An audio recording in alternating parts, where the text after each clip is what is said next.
Hello mga ka-backyard, kumusta po kayo? Sa araw na ito mga ka-backyard, pag-usapan natin. Ano nga ba ang sanhi? Bakit namamatay ang ating mga breeders na parakeets mga ka-backyard? At saka mag-harvest din tayo mga ka-backyard sa aking mga painakay na pwede nang i-harvest sa aking ibunan mga ka-backyard.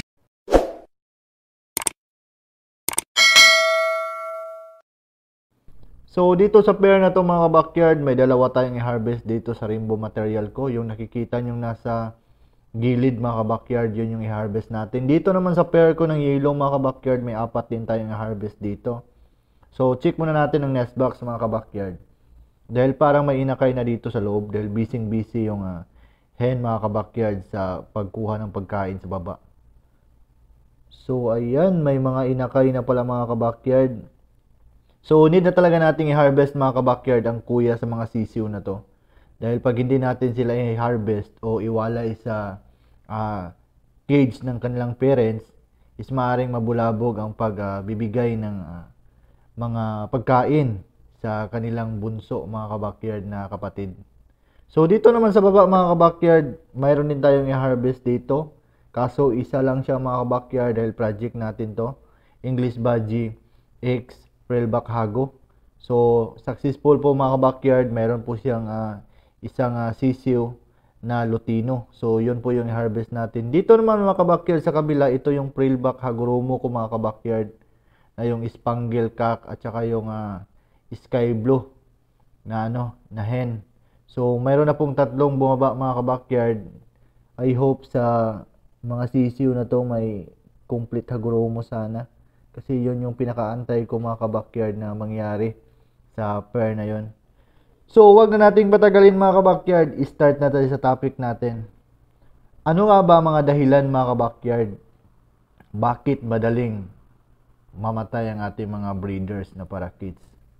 So, unang dahilan mga ka-backyard, overbreeding. So, dito sa aking ibunan mga ka-backyard, hanggang third clutch lang yung mga breeders ko na parakeets mga ka-backyard. Alam nyo ba kung bakit? Kasi pag once mga ka-backyard umabot ng hanggang 6 clutch yung pag-breed nyo sa mga alaga nyong parakeets, ang tendency doon mga ka-backyard is maaaring ma-stress ang hen o di kaya madaling mamatay ang hen. Kasi pag once kasi continue yung pag-breed nyo sa alaga nyong parakeets mga ka-backyard, is napapagod din yung ibon mga ka-backyard sa ginagawa nilang pagsubo ng pagkain mga ka-backyard sa kanilang mga anak. So, much better mga ka-backyard na kung aabot man ng 4th clutch mga ka-backyard ang pag-breed nyo sa ibon nyo, at least pagkatapos nyan, ipahinga nyo sila. Para sa susunod na season mga ka-backyard, if mag-breeding kayo ulit sa kanila, kondisyon na sila, at saka maganda na yung resulta mga ka-backyard dahil hindi na stress ang hen, maganda ng katawan niya, at saka hindi na rin pagod ang cock mga ka-backyard. So, ang pangalawang dahilan mga ka-backyard, is walang time. So, kung wala kang time mga ka-backyard sa alaga mong ibon, huwag ka na lang bumili mga ka-backyard. Alam nyo ba kung bakit? Kasi pag once bumili kayo mga ka-backyard ng ibon, and then wala kayong time, kawawa yung ibon mga ka-backyard dahil hindi nyo sila mabibigyan ng sapat na atensyon at oras para alagaan. Ang pangatlong dahilan mga ka-backyard, maruming tubig.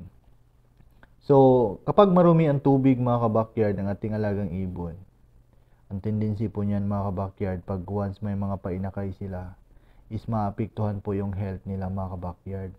Lalong-lalo na mga ka-backyard pag once may inakay yung ibon natin, madali talagang marumihan ang tubig mga ka-backyard. Dahil ang ugali ng hen mga ka-backyard, is kakain siya doon sa pinibigay nyong seed sa kanya. Pagkatapos niyang kumain mga ka-backyard, punta siya doon sa patubigan nyo, inom siya ng tubig, tapos punta din siya sa kanyang anak, at saka pa niya susubuan. So, madali talagang mapanis ang tubig mga ka-backyard, o di kaya madaling madumihan ang tubig. Kaya, mas maganda talaga mga ka-backyard na matingnan nyo palagi yung patubigan nyo para healthy din yung ibon nyo mga ka-backyard. So, ang pang-apat na dahilan mga ka-backyard, walang sapat na vitamins o hindi kayo nagbibigay ng gulay sa mga alaga nyong ibon. Ang seeds kasi mga ka-backyard, pag yun lang yung inaasahan natin sa ating alagang ibon, is maaring iikli ang kanilang buhay mga kabakyard, dahil hindi din ang ating mga alagang ibon mga kabakyard ng gulay katulad ng kangkong, talbos ng kamote, at saka malunggay. At saka mayroon pang maraming ibang mga gulay mga kabakyard na pwedeng ibigay sa kanila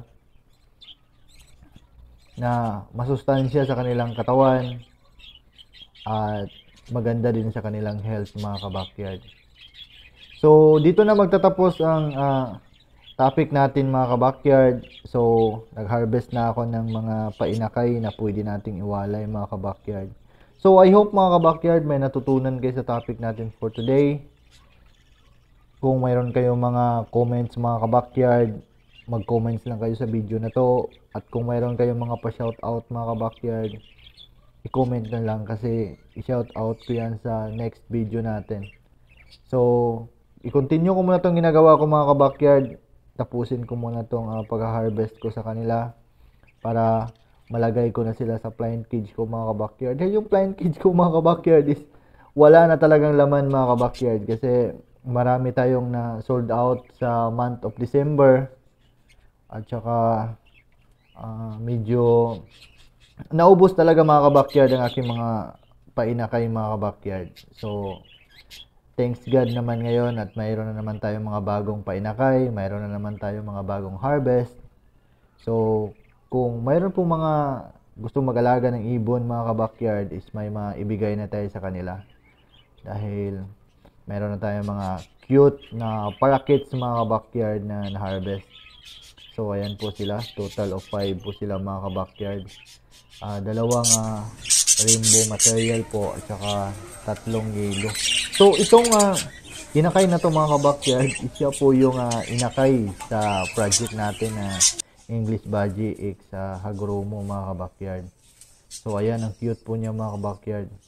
So gustong gusto ko po ang ugali ng ibon na to mga kabakyard dahil hindi siya mailap at saka maganda din siyang hawakan mga kabakyard dahil hindi siya nangangagat. So inilagay ko na sa blind cage mga kabakyard ang ating mga na-harvest na painakay. So medyo may laman-laman yung blind cage ko mga kabakyard dahil nandun na yung mga bagong harvest natin ngayon. So ito nga pala mga kabakyard, ilapit ko ng malapitan sa inyo mga kabakyard para makita nyo ang kagandahan ng project natin mga kabakyard na English Budgie X Hagoromo. So ayan po mga kabakyard, at ang result mga kabakyard is Lutino red eye mga kabakyard. Wala siyang crest sa ulo niya mga kabakyard, wala din siyang frillback. Pero ang plan ko dito mga kabakyard is i-pair ko siya sa frillback hago dahil may karga na siyang Hagoromo mga kabakyard. I hope pag once makaproduce sila ng mga painakay mga kabakyard, dalhin po itong parakeets na to mga kabakyard. Magkaroon sana sila ng visual mga kabakyard na hago na lalabas pag once ipinag-pair natin to. So dito ko siya inilagay mga kabakyard sa blind cage ko na mga English Budgie at saka yung mga frillback hago ko mga kabakyard dahil hindi ko to i-out. For keep ko to mga kabakyard dahil ang plan ko dito is partneran ko siya ng frillback hago mga kabakyard.